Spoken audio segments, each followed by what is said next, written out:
ভাই আজকে দুপুরেও যে কথাগুলি বলেছেন এবং সামাদ ভাই সহ সবাই, আমি নাম বলছি না এই কারণে বিকজ টেক্স টাইম। দিলীপ দা গতবার এসে অনেক সাথে একসাথে অনেক বেশি কাজ করেছি, শাবান মাহমুদ। বক্তব্য একটাই, সবার মূল কথা ছিল কিন্তু ঐক্যবদ্ধ এবং ঐক্যবদ্ধ এবং ঐক্যবদ্ধ। আমরা যদি ইউনাইটেড না হই আমরা কিন্তু ওদের সাথে লড়তে পারবো না। আপনি কোনো একক শক্তির বিরুদ্ধে লড়াই করবেন না, কিন্তু আমাদের শত্রুগুলি এখন কিন্তু একক না। 71 সনে একক ছিল কি পাক বাহিনী আর তাদের দোসর রাজাকার আল বদর আল শামস। এখন তিন কোনায় আপনার তিন ধরনের শত্রু আছে, তিনজনের সাথে আপনার তিন অঙ্কে খেলতে হবে এবং আমরা খেলবো এবং এই যুদ্ধ হবে এবং আমরা জিতব। আমি আপনার জেন না, আমি হঠাৎ করে হয়তো বাবু না থাকলে, এখানে আমার মামা না থাকলে আমার হয়তো এই কথাটা মাথায় আসতো না। আমার নেত্রী উনি আমার নেত্রী কিনা আমি জানি না। আমি ওনাকে, আমার মা নাই, চলে গেছেন, আমি ওনাকে মাই ডাকি, যখন একা থাকি মাই বলি। সো একদম ছোটবেলা থেকে জেল খাটা শুরু করেছি। 75-এ যখন ক্লাস 8-এ পড়ি তখন দিন রাজনীতি করা শুরু করেছি। আব্বা জেলে ছিলেন, না খেয়ে কাটিয়েছি 3-4 বছর। 4 বছর ভাত না খেয়ে কাটিয়েছি, একবেলা ভাত খেয়েছি, 3 বেলা ভাত খাইনি। খান সাহেব ওসমান আলীর নাতি এখান শামসুল জোহর ছিলেন। আমার বাবা আমাদের জন্য 1 টাকা রেখে যান, নট এ সিঙ্গেল পেনি, এবং আমি এই জন্য প্রাউড করি আমার বাবার জন্য। আমরা 3 ভাই এমপি হয়েছি, আমার মাও রাজনৈতিক পরিবারের সদস্য ছিলেন। সো আমি যে বিষয়টা বলতে চাই, আসলে আমরা একটা বেঈমানের জাত, কিছু মনে করেন না, আমি সহ আমরা ইমানদার না। আমি আমার জীবনে এরকম দেশপ্রেমিক কোন মানুষ, মহিলা আমি দেখিনি।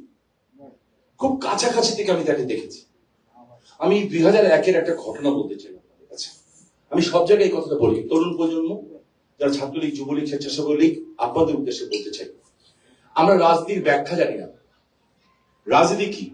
আমরা অনেকে মনে করি রাজনীতি মানে ক্ষমতা, রাজনীতি মানে মন্ত্রী হওয়া, এমপি হওয়া, সভাপতি হওয়া, সাধারণ সম্পাদক হওয়া। নো, আমি নেত্রীর কাছে শিখলাম, 2500-এ গেছি জনসভা করতে, বিশাল জনসভা, দুপুরে 1টার সময়, প্রচন্ড গরম। গরম মানে কি, মানে আগুনের মতো গরম। বাবু ছিল, তাহলে আপনারা বুঝতে পারবেন যে উনি কি হারিয়েছে, ফিরে পাবো ইনশাল্লাহ।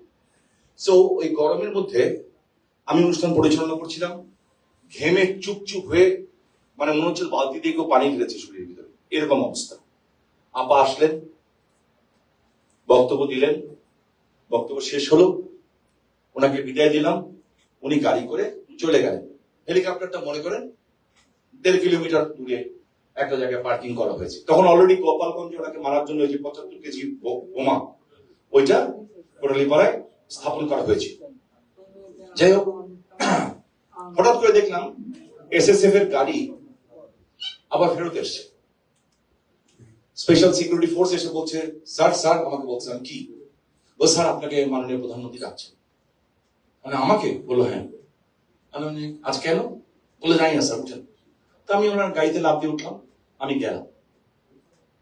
বিশ্বাস করেন, আমি আল্লাহকে সাক্ষী রেখে বলছি, 2-1টা দাড়ি কমা সেমিকোলন হয়তো এদিক ওদিক হতে পারে, আল্লাহ আমাকে মাফ করুন, 2-1টা দাড়ি কমা সেমিকোলন জাস্ট এদিক ওদিক হতে পারে। বাট ওইটা আমার জীবনের সবচেয়ে বড় অভিজ্ঞতা রাজনীতিতে। আমি যখন ওখানে যে পৌঁছলাম, আমি, আপা আপনি আমাকে ডেকেছেন? বলে হ্যাঁ। তুই একটা কাজ করবি?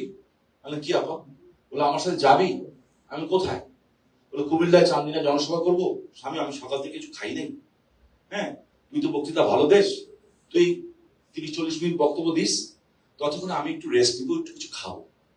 আমার না মায়া লেগে গেল। আচ্ছা, আমি এই অবস্থায় যাবো? কিচ্ছু হবে না। আমার নিজের কাছে নিজের গায়ে গন্ধে ঘৃণা লাগছে। বললো কিচ্ছু হবে না। হেলিকপ্টারে উঠতে গেছেন উনি, 3-4টা সিঁড়ি উঠেছেন, আমি ওনার পিছিয়ে। হঠাৎ করে দেখলাম, বেশি না, 100 হাত দূরে, 100 হাত দূরে হবে, 100-150 হাত দূরে, কিছু কিছু বৃদ্ধা মহিলা। তখন বাংলাদেশের মানুষ এত আপডেট হয়নি, গ্রামের মহিলা, শরীরে ব্লাউজ নাই, বয়স্ক মহিলা, খিলাবিরা কাপড় পরা, হ্যাঁ, দূর থেকে হাত দেখাচ্ছে, হ্যাঁ, শেখ হাসিনা বলতেছে। বৃদ্ধ বৃদ্ধ লোক, বয়স্ক লোক, অনেক বয়স্ক লোক, গ্রামের মানুষ অল্পতেই এমনি বয়স হয়ে যায়, এরাও হাত দেখাচ্ছে। আর ছোট ছোট বাচ্চা, কেউ প্যান্ট পরা আছে, কেউ প্যান্ট ছাড়া আছে, ন্যাংটা একদম।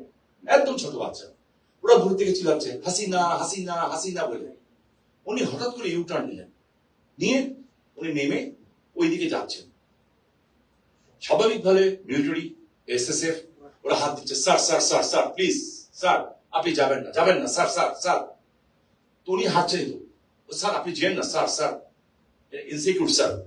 হাট করে উনি থামলেন, থেমে একটা ধমক দিলেন, সড়ক, এরা আমাকে মারবে না, কারা মারবে আমি জানি। আচ্ছা আমি মা গেলেন। এরপরে যে দৃশ্য আমি আমি চোখ বন্ধ করে দেখতে পাই, আমরা কাকে কাকে অপমান করলাম বাংলাদেশে? আমরা আসলে মানুষ নাকি? আমরা এই মহিলাটার বাপ মা ভাই বোন সবের বোনটা আছে, শুধু এই দুইটা বোন, আরেকটা বোন ছোট বোন সে কেনাপা।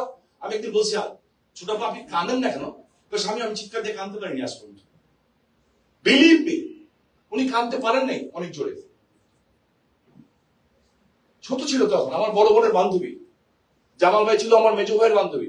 আর কামাল ভাই স্মৃতি সংসদ 11:30 পর্যন্ত সেদিন রাত্রে আমাদের বাসায়, আমাদের মানে আমার বড় ভাইয়ের বিয়ের অনুষ্ঠান। একটা পর্যায়ে বললো, নাসিম চল আমরা নারায়ণগঞ্জে আসি। পরে বললো না না না, সেদিন যেহেতু ইতিহাস অন্যভাবে লেখা হতো। সবাই বললো হ্যাঁ হ্যাঁ চলেন চলেন চলেন চলেন, ভাইয়া বলো চলেন। হঠাৎ করে উনি বললেন, না রে আজকে যাবো না, আজকে গেলে আমার নাসিমের বাসা নষ্ট হয়ে যাবে। নাসিম এক কাজ কর, কালকে তুই আবিনার সরকারে ঢাকায় বাবার অনুষ্ঠান আছে ঢাকা বিশ্ববিদ্যালয়ে, ওই অনুষ্ঠান শেষ হলে আমরা সবাই নারায়ণগঞ্জে আসবো, আইসা তোকে নিয়ে যাবো, বাবাও তো ঢাকা ক্লাবে আসবে অনুষ্ঠানে, তোর বৌভাতে আমরা একসাথে আসবো। আমার ভাইয়ের আসলেন না, চলে গেল। এটা আমার মা বাবার অনেক কষ্ট ছিল জীবন, আমার বাবার সারা জীবনের কষ্ট ছিল। আমার মা বিশেষ করে, আমার মা মানতে পারেনি জিনিসটা, মানতে পারেনি। এরপর থেকে আমার মা সবসময় একটা কথা বলতেন যে এই জাতিটা ইমানদার না, ইমানদার না। সারা জীবন বলতেন রাজনীতি করছো করো, কিন্তু ইমানদার না। আমি আজকে প্রমাণ হয়েছে, আবার যখন এই মহিলা দেশটাকে আবার দাঁড়া করালেন, বাবা আমার সবকিছু করে দিয়ে দেন। যাই হোক, আমি অন্য প্রসঙ্গে চলে যাচ্ছি। আমি খুব ইমোশনালি কথা বলছি। সেটা হচ্ছে যখন উনি ওই মহিলাগুলির সামনে গেলেন, বিশ্বাস করেন ওই মহিলাগুলি ওনাকে জড়ায় ধরতেছে, উনি মহিলাগুলির বুকের মধ্যে এভাবে একদম মাথা দিয়ে রাখলেন, একটা একটা করে মহিলাকে জড়ায় ধরতেছে। টোটাল ঘটনা 15 মিনিটের ঘটনা। বৃদ্ধ বৃদ্ধ লোকগুলি ওনার মাথায় হাত দিচ্ছে, আমি ওনাকে দেখতেছি এমন করে কেন। তখন ছোট ছিলাম তো, মানে একটু লজ্জা শরম কম ছিল, এখন তো বড় হয়ে গেছি, একটু মানে দূরত্ব রাখি। আপা যখন মাথায় হাত দিচ্ছে, আমি দেখলাম মহিলা এই শেখ হাসিনা, হ্যাঁ, যার ইজ্জত নিয়ে নেওয়া হয়েছে, দেশটাকে দাঁড়া করে দিয়েছিল, আমরা তাকে হত্যার থেকে 1000 গুণ বেশি হত্যা করেছি এই বাঙালি জাতি। সেখানে উনি ওই বৃদ্ধ বৃদ্ধ মহিলাগুলি আদর নিলেন, বৃদ্ধগুলি যখন মাথায় হাত দিল উনি আদর নিলেন, ব্যাক করছেন। আবার এই বাচ্চাগুলি বলতেছে হাসিনা হাসিনা। উনি ঘুরে তাকালেন, তাকে বাচ্চাদের তাকালেন, হাসলেন, হেসে হাত দেখালেন, হেসে উপরে উঠলেন। উঠে হেলিকপ্টার এইভাবে উঠে, এইভাবে উপর দিকে সেনাবাহিনীর হেলিকপ্টার, বড় হেলিকপ্টার। তো হেলিকপ্টারের মধ্যে আমি দূরে বসতে গেছি, কারণ আমার ঘামে গন্ধ শরীর। উনি বললেন সামনে বস, এখানে বস। না পাবে দিক বসে, আমার শরীর, আরে বস। বসলো। আমি আল্লাহর নামে শপথ করে বলছি, কসম আল্লাহ, আমি দেখলাম এই মহিলাটা, যার বাপ মা সবাইকে আমরা মেরে ফেলেছি, এই মহিলাটা নিচের দিকে তাকিয়ে আছেন।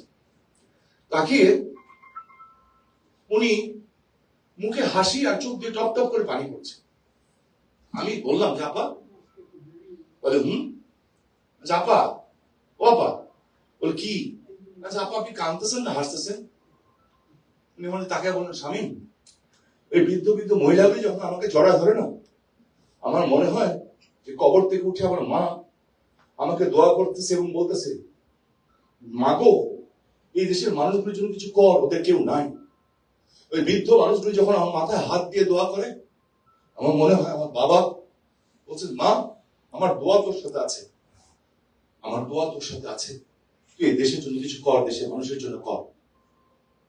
বাচ্চাগুলো যখন হাত দিয়ে এমন এমন করে আমাকে হাসিনা হাসিনা বলে ডাকছিল না, জি আপা, বলো আমার মনে হচ্ছিল যে আমার ছোট্ট রাস্তায় বলতেছে, ও হাসু আপা, হাসু আপা, ও হাসু আপা, আমাকে একটু কোলে নাও না। এদেশের মানুষের মধ্যে আমার নেত্রী, আপনার নেত্রী, আপনাদের কারোর বড় বোন, ওনাদের বোন, আমার বাবুর, আমরা যারা ছোট আছি, আমাদের মাতৃতুল্য। এই শেখ হাসিনা, আমি সেদিন থেকে বলছি, রাজনীতি মানে পদ পদবি না, অহংকার না, রাজনীতি মানে মানুষকে ভালোবাসা। এই মহিলা যেটা বলছেন আমার ভাই সিদ্দিক ভাই, ট্রু। 2 তারিখ রাত্রে আমি তার কাছে গেছি যে আপা প্লিজ প্লিজ আপা আপনি কারফিউটা উঠে দেন। আমরা নারায়ণগঞ্জ থেকে আমরা 1.5 লাখ লোক আসবো, আমার সাথে টেলিফোনে আমি কথা বলেছি তখন এই মুহূর্তে। আমাদের সাথে হঠাৎ করে আমাদের উপরে হামলা করেছে। আমি নারায়ণগঞ্জে আমার হামলা করবে কি, আমি অবাক হয়ে গেছি। কারা এরা? বের হওয়ার পরে ওরা ওখান থেকে ভাগছে, ভাগার পরে কেউ আহত নিহত কিচ্ছু হয়নি। পরে শুনলাম সে জামাত শিবির, এরা তো ছিল বিএনপি, ওটা তো চিনি, বিএনপি সামনে আসেনি। কে এটা? আরসার প্রধান, রোহিঙ্গাদের যে গেরিলা গ্রুপ, সেটার প্রধান চিফ, সে সিদ্দিকগঞ্জে থাকতো। তো স্টিল নাও আছে ওখানে। 4টা মাদ্রাসায় ওখানে এখনো ট্রেনিং চলে, দুটো মহিলা মাদ্রাসা সহ এরকম 165টা জায়গায় ট্রেনিং চলছে। সেদিন আপাকে বলেছিলাম, আপা আমার নারায়ণগঞ্জ থেকে 1.5 লাখ 2 লাখ আসবো, যাত্রাবাড়ি থেকে 30,000, ঢাকার আশপাশকে খবর দেন, আমরা 10 লাখ লোক হইব।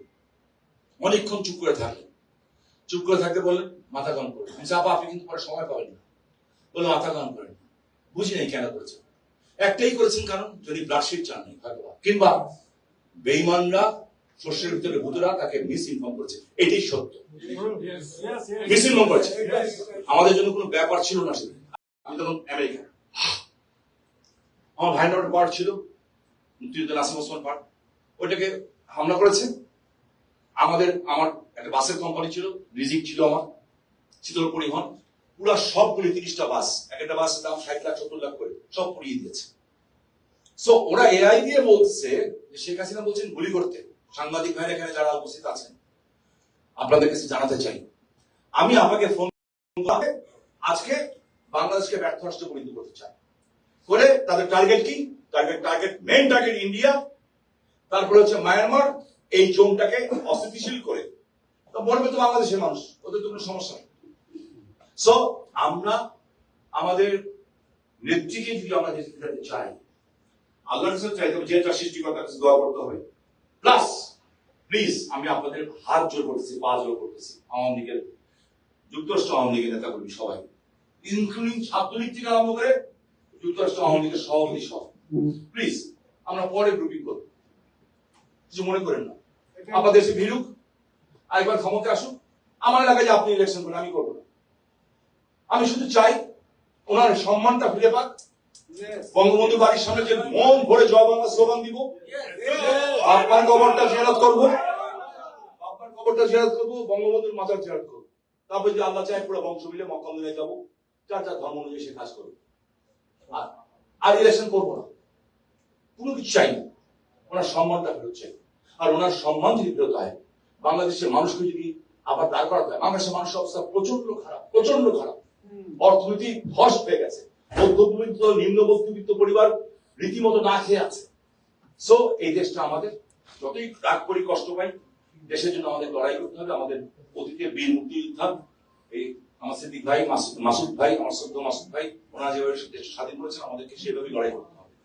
সো আমি আশা করি যুক্তরাষ্ট্র আওয়ামী লীগ বিশ্বাস করেন, আমি, বাবু, মামা, আমাদের মতো 100 এমপি 100 মন্ত্রী মিলে যা করতে না পারবো, আপনারা যুক্তরাষ্ট্রে থাকেন, পৃথিবী চাবিকাঠি এই দেশ এখানে আছে। আপনারা যদি ইউনিটলি কাজ করেন, আমি বলতেছি বিশ্বাস করেন, অনেক দ্রুত অনেক কিছু চেঞ্জ হবে, অনেক কিছু। দিলীপ এটা আমি কি বলতে চাচ্ছি আপনি বুঝতে পারছেন? হ্যাঁ, সো প্লিজ আমরা আপনাদের দিকে তাকিয়ে আছি, আমরা একলা পারবো না, আপনারা করেন।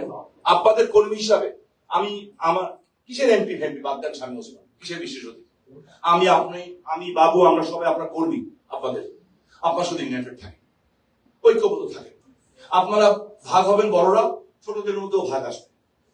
আপনারা এটা করেন না, অন্তপক্ষে নেত্রী দেশে ফিরবেন এবং নেত্রী দেশে ফিরবেন, ইজ্জতের সাথে ফিরবেন। আমি আরেকটা কথা বলে রাখি, সব কথা খুলে বলবো না, যেদিন ফিরবেন অন্য কেউ রাষ্ট্রীয় ক্ষমতা থাকবে না, নেত্রী ক্ষমতায় যাবে। জয় বাংলা, জয় বঙ্গবন্ধু, বাংলাদেশ চিরজীবী হোক।